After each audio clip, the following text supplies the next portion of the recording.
Thank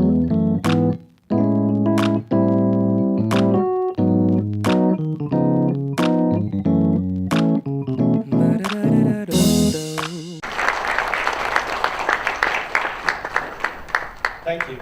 It's an honor to be here, and I've enjoyed meeting many of you. This is my first time in Korea, although I have followed the developments of computer science and AI in Korea for many years, and I value the consultation with Korean officials and stakeholders during my time in the US government. So I would like to talk today about AI and explainability. Well, let me begin. This is a topic that is complex and I believe rooted in the history of AI. And so I'd like to spend some time talking about the early history of the field of AI and how during that time the roots of the explainability issues that we deal with today were laid down. I would then like to talk a bit about lessons that have been learned from about 70 to 80 years of development of AI research and development.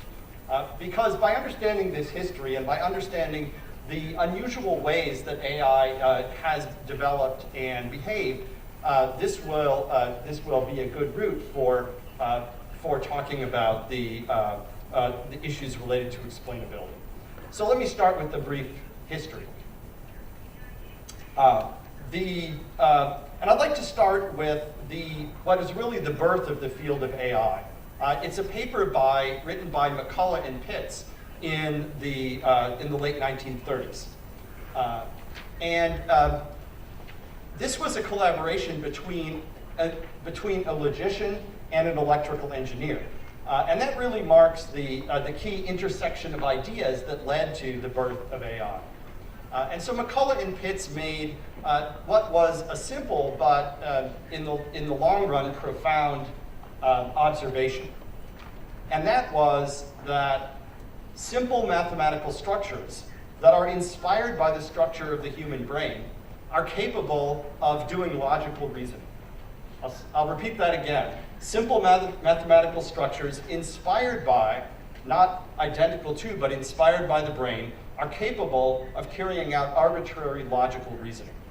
That was the observation of McCulloch and Pitts. They described specific mathematical structures that could be used. They described how those could be built as electrical circuits. And that was really the birth of the field of AI in the 1940s. The second historical stop that I would like to make is a famous paper by Alan Turing written in 1950. And it contained what, in my mind, is one of the best first lines of any scientific paper ever. I propose to answer the question, can machines think? A very simple and ambitious question which Turing proposed to discuss in his paper. And what Turing did in this paper that was so influential for the future development of AI was to give his definition of what it meant for a machine to be intelligent. And Turing made a very important decision in doing that. He decided that his test of intelligence would not refer to the internal state of the machine. It would not refer to anything about the experience of being intelligent or engaging in intelligent thought. Turing said that his test for intelligence would be based entirely on behavior. That if a machine could behave as an intelligent person would in a certain setting, in the case of Turing's paper, the setting was what we would today call a text chat room. Turing said that if a machine could exhibit intelligent behavior, then we would say it was as good as intelligent. And we would not ask what was inside. We would not ask whether it had consciousness, whether it had an experience of thinking that was like our experience of thinking. We would simply say, judge its intelligence by its behavior. And so that detachment of behavior from thinking and the fact that AI was focused on generating intelligent behavior was critical to the development of the field. And it has led to a distance between how we think about human thought and the way that AI systems operate. So now let me move forward, and as we talk about this history, we'll fast forward from Turing's paper in 1950 to about the year 2000. So now we can fast forward through the years from 1950 to 2000. And what we saw during this time was slow but steady progress in developing the technological underpinnings of AI. Together with steady progress in the technology, we had some fairly wide mood swings among the public and the research community. Large waves of optimism and pessimism about AI came in, despite steady progress in the underlying technology. But by the end of this period, around 2000, many grand challenges remained. Challenges which, at that time, AI experts would have said would take many years or decades or perhaps even lifetimes to conquer. Interpreting complex inputs, so problems like image recognition and speech recognition, seemed quite distant by the end of this period. Natural language processing tasks such as translation and summarization also seemed quite distant. Playing complex games such as Go and poker, as an example, also seemed quite distant. Experts would not forecast when a machine might surpass human players at Go around the time of 2000, as well as safety-critical control tasks such as driving a car. These things seemed far in the future in 2000. But then we saw a surge of progress, of forward movement. We saw sudden acceleration beginning around the year 2010 up until now. We saw a surge of progress that led to superhuman performance by machines on many of those grand challenge tasks. So this was driven by a combination of factors. It was driven by large data sets becoming available during this time. It was driven by better algorithms developed by AI researchers that could use those data sets. And it was driven as well by advances in bigger and faster computers that were able to carry out more advanced algorithms on larger data sets. So those three factors together has led to steady progress. This has led to a lot of investment in AI by large companies, as well as a lot of popular interest in AI that came out. And this brings us up to the present, a present when many experts are forecasting a great progress in coming years. And there's a sense of confidence that as AI and machine learning can be applied to new problem areas, to new applications, that progress will follow from the application of research and effort by experts. So I'd like to shift now and speak for just a minute about three lessons that I think have been learned from the history and development of AI over time. Again, this is another approach to laying background for a discussion of explainability. What is the nature of AI that we have learned through the past 70 years or so of progress in the field? The first lesson is that AI is not a single thing. AI is instead a set of different solutions for different tasks.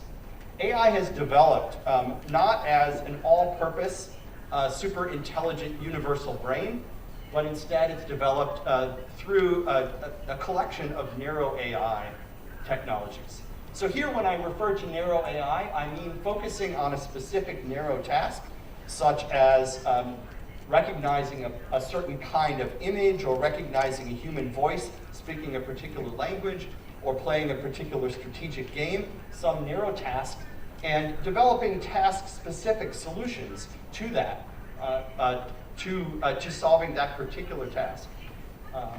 This has been an area with steady progress and growing excitement. Almost all of the excitement that I had talked about previously, and much of the excitement about AI today, is driven by progress in narrow AI. And I would contrast that with general AI. That is the type of intelligence that a person has, which is usable for any cognitive task, and is a general adaptive type of intelligence. Not much progress has been made there, and there is not a clear roadmap to achieving general AI. And I love this quote at the bottom from the US technologist Dave Honey, It says narrow AI is what you want if you're interested in making money. General AI is what you want if you want to make a movie. So narrow AI has been where the progress has been. And that's why I say that AI is not one thing, but it is many things together. And so this has some consequences, that AI will surpass humans in capability at different times for different tasks, and that it could be hard to predict when a particular task will become automatable. So rather than a single large wave which overwhelms us, we will instead see slowly rising water over time. Perhaps rising water not being the best metaphor to use during a test. Apologies. The second lesson from AI is that successful AI is not like, it doesn't think like a human. It thinks differently. If it is an intelligence, it's a sort of alien intelligence. And this arises from the history that AI researchers have sought intelligent behavior rather than to emulate human thought. And second, from the idea that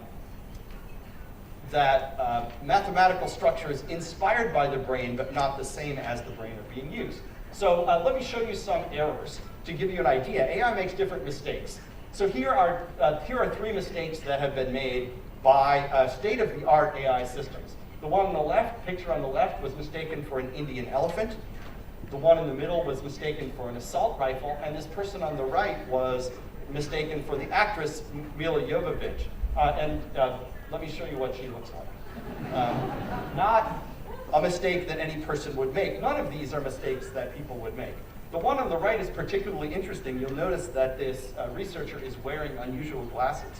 Those glasses are a clever disguise, which causes the machine to mistake him for the person on the bottom. It's not clear to us why that would be the case.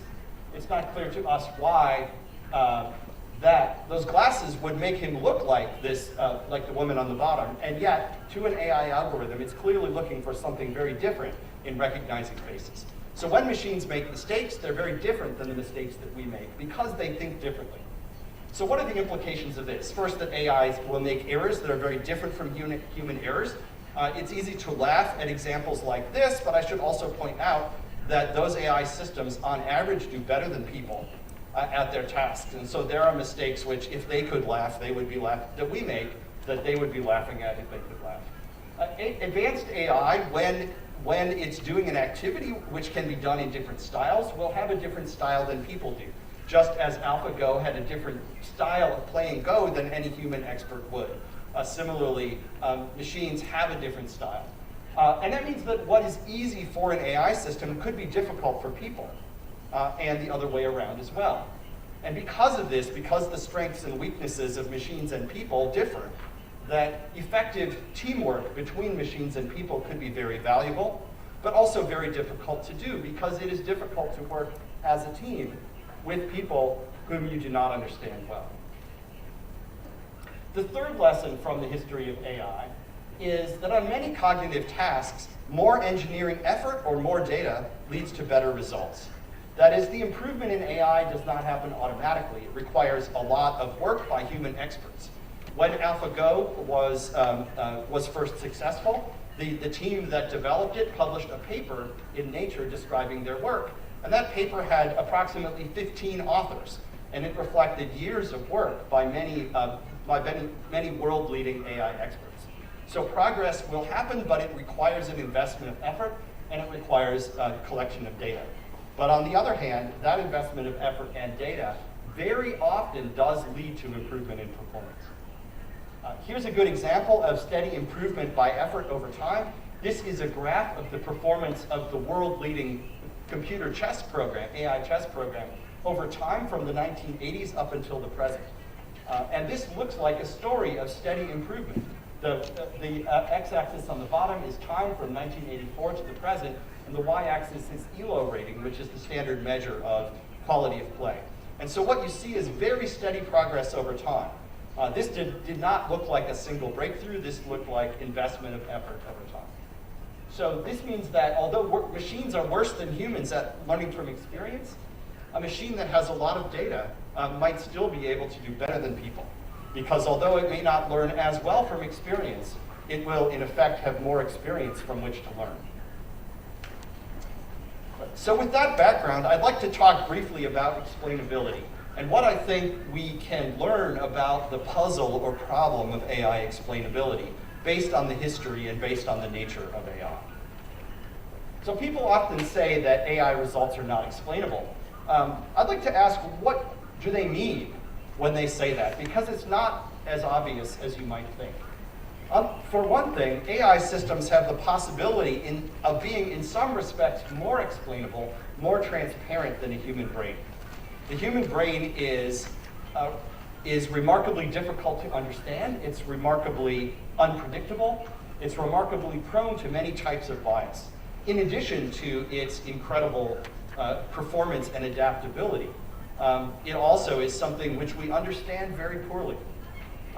And so, although we may struggle to explain and understand AI, we struggle equally to explain and understand why we make the decisions we do. And in fact, often in a public process, when someone is asked to explain what they did, they will provide a story which is consistent with their actions.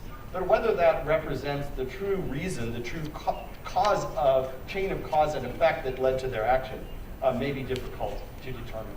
And so AI is not inherently at a disadvantage from the standpoint of explanation. In fact, if we dig in, I think when people talk and complain about a lack of explainability or a lack of explanation in an AI system, there are at least 4 different types of complaints that fall under this broad umbrella of lack of explainability. And I'd like to take a little bit of time to talk about each of these 4 as a way of, I hope, setting the table for discussion that we might have on the panel that follows. The first type of explainability complaint is a lack of transparency. In this case, information that might help to explain or understand what the AI system is doing exists, but someone is withholding that information from us. Someone is making a claim of confidentiality. They're making a claim that they need to withhold the information for security purposes or for intellectual property purposes, or simply they have the power to withhold it and prefer to do so. This is something which happens often in the world, but of course, this is not a problem or issue about AI at all. This is a question about authority and what the rules are about flows of information. And it's important to recognize when this is in fact what the complaint is, that it's not a complaint about the AI at all. The second reason why we might complain about an AI system or an application of AI not being explainable is that the explanation exists but is very complex. That is, detailed explanatory information exists, but no one can find a simple and intuitive explanation that accounts for the behavior. Of course, when we talk about explainability issues, this often has to do with machine learning systems or deep neural networks. These are very complex mathematical structures, but there are structures which can be completely explained on a detailed level. We can know that neuron unit number 734 has received certain inputs and applied the specified mathematical equation to produce the output that it is supposed to have produced. We can ask what each individual unit within a network is doing. We can get a precise answer, and we can ask as many of those questions as we like and apply any analysis we like. So in some sense, a system may be completely transparent, but it may be complex. We may not be able to explain why it has done this. And this could be because there is an irreducible complexity about how something works. But just as often, it may be simply because we as people are not intelligent enough, have not had enough insight to understand how to explain why something is happening. So sometimes the complaint is complexity, simply that this is very complex. The third type of explainability complaint we might have is what I will call non-intuitiveness. In this case, the system is behaving in a certain way, and we are able to explain what it is doing, but this seems not to make sense to us. So if we have a system that is designed to evaluate, say predict, whether a person is likely to repay a loan that they are given, the system might find that a person who uses accurate punctuation marks, or who uses language in certain ways is less likely to pay back a loan. And we might not understand why that is. It might not be intuitive. Or we might discover that people who wear a certain color of shoes are more likely to pay back a loan, or are more likely to do one thing or another. And we could be convinced that that relationship is a statistically valid relationship, so that it really does have predictive power. But we simply don't understand why it should be the case that this seemingly unrelated factor should have predictive value. So here, perhaps what is happening is that there is some real phenomenon in nature, some real phenomenon in human affairs that a system has discovered, which we simply don't understand why that is true. But at the same time, we know that the rule is effective. And then finally, the fourth kind of explainability complaint that one sees are a complaint about a lack of justification. In this case, we understand what the system is doing. We understand what rule it is applying, and we can express that in an intuitive way. We understand why that rule might have predictive value, and yet we're concerned that the result is simply not fair, it's simply not just. What we want in this case may not be an explanation. As explanation, we may not want to know what causes a decision, but instead we might want a decision, we might want an explanation, we might want a narrative that connects the behavior of this system to our values and to our sense of justice.